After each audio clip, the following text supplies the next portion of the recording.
Welcome, fellow travelers. Today we're at the Vancouver Convention Centre to experience Imagine Van Gogh, an immersive art exhibit. Let's go explore.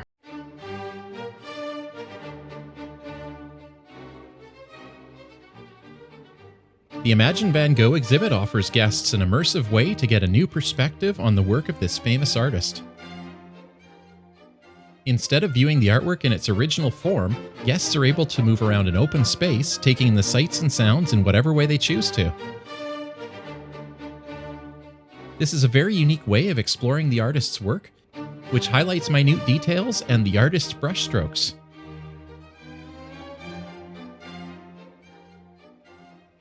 Born in the Netherlands in 1853, Van Gogh began working as a clerk for a famous Parisian art gallery, where he came in contact with a variety of artwork including prints, etchings, and lithographs.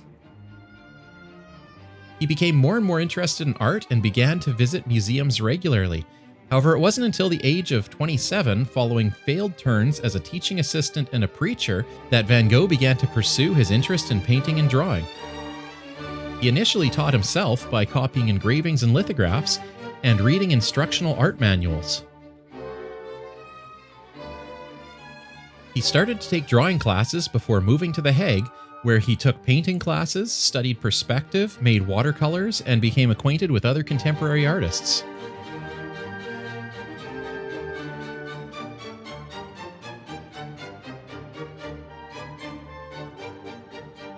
By 1885, he was completely dedicated to his art, completing numerous drawings, watercolors, and oil paintings. His initial works were mainly created using a palette of earth tones, particularly dark brown. And his work from this time was mainly focused on realism, such as his famous work, The Potato Eaters. In the next few years, he eventually moved to Paris, where he toured the Louvre and began to adopt an expanded style and brighter color palette. In 1888, he moved to the French city of Arles and began tirelessly painting things from his everyday life, including an old woman, the landscape around him, and a butcher's shop. This was one of his most prolific times of creation, and during his time in Arles, he created more than 200 paintings and 100 drawings in watercolors. It was around this time that he also started indulging in the creation of portraits as well as self-portraits.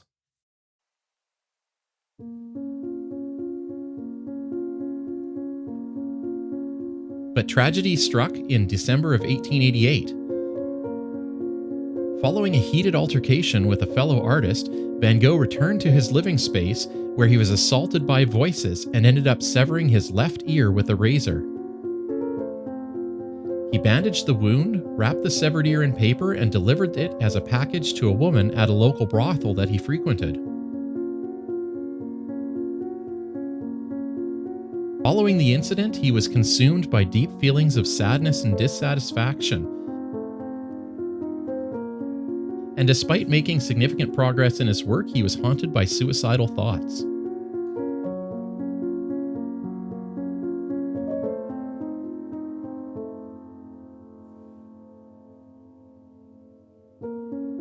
Van Gogh was diagnosed with mental illness, described as a type of epilepsy, and was committed to an insane asylum.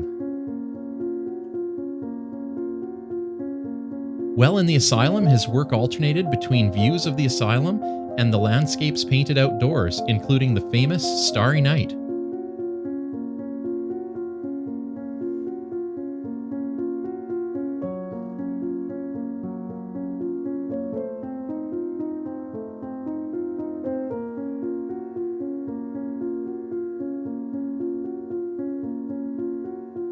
Over the course of his stay, Van Gogh began to get calmer as he began to understand his illness, but he was also prone to relapses and setbacks.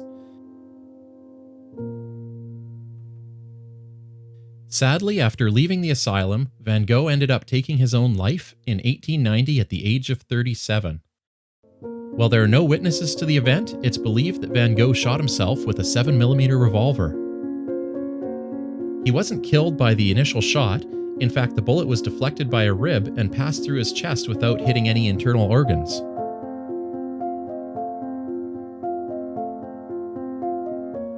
But by the next day, he started to suffer from an untreated infection resulting from the wound and died in the early hours on July 29, 1890. According to his brother Theo, Vincent's last words were, "The sadness will last forever."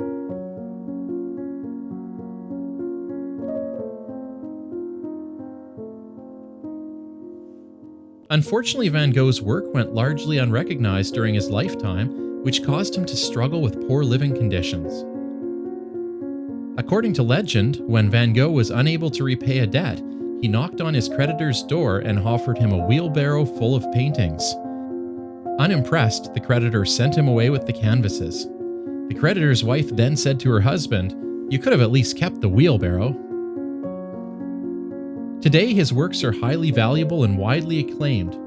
Part of this popularity is fueled by the image of an artist inhabited by madness and misunderstood in his time. And exhibits like Imagine Van Gogh help keep the legacy alive by allowing the public to explore his work and learning about this artistic master.